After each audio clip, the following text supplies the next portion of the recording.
Your son is teaching us all the joys of Australian football. So Oh, that was cool. hilarious.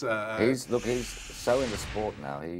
Because of cable and satellite television and everything, he's right up on American football, English soccer, golf. All of the things. Way out of my depth. Was that when you're shooting on a place in like Hawaii and stuff like that? Was it a joy for him to come and maybe I don't know? Yeah. Was Yeah. that fun for the family basically? It is. Look, any film set is always fascinating to kids, I think, because it's unlike the theatre where you've got to be quiet and not make a noise. On a film set, it's like being in a theme park. You know what I mean? The props guys have got all the weaponry and the swords and so forth.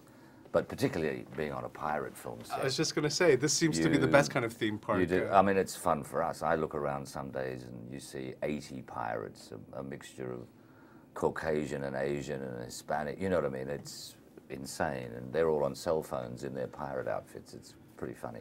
To be able to be on a film like this, I mean, this is your fourth one. So how do you kind of generate a enthusiasm that maybe, like, were there any little things that you've kind of were playing around with this time around?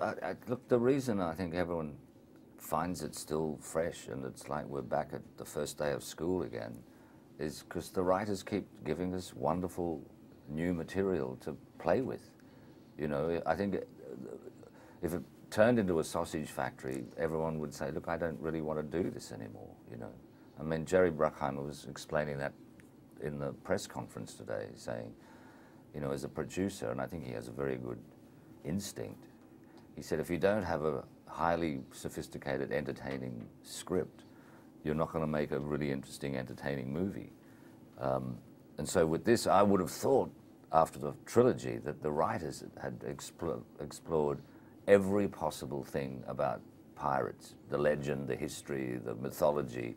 We've been off the edge of the world. We've had maelstroms, we've had sea monsters, we've had sea gods.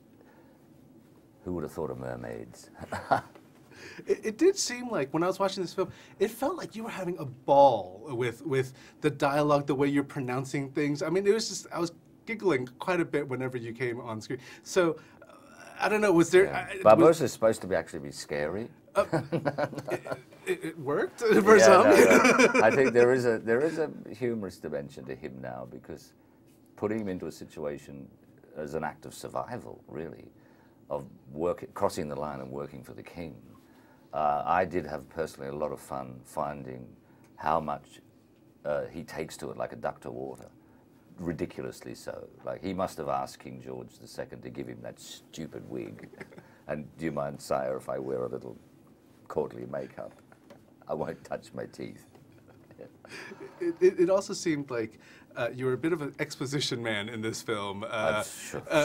Were you surprised? That's my job description. Is it exposition man? Well, I was sort of always hoping, without giving away too many spoilers, I always seem to be the monologue guy. You know, I always end up with the big speech. It's either about the Aztecs and Cortez and 880 pieces of gold, and this is why we've got to put them back, and, you know, you can get your popcorn now while I'm talking, and I'll be a couple of minutes. But ultimately, I do have quite a dramatic monologue in this, where I reveal why I'm doing what I'm doing, and it happens very late in the film. And, you know, it's kind of Jack Sparrow twigs. You know, you're a slippery guy, Barbosa. I don't believe everything about you. What's going on?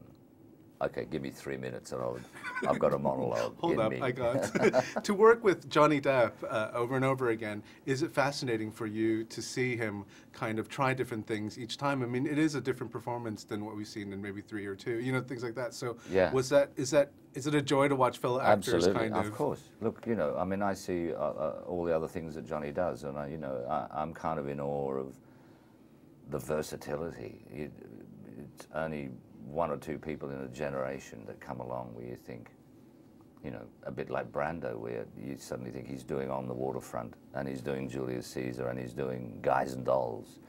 Suddenly Johnny's doing Finding Neverland, Rango, Jack Sparrow, you know, Sweeney Todd, and you go, who are you? You're really a great chameleon.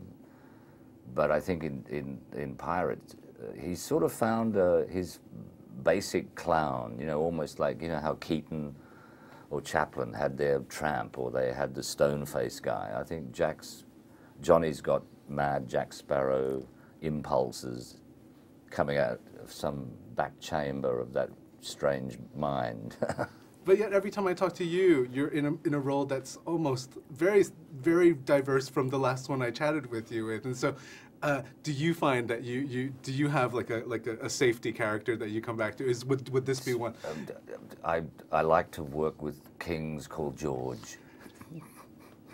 That is a prerequisite of all your roles from now on. It will be from now on. Brilliant. I've got the third, the fourth, the fifth to go, you know.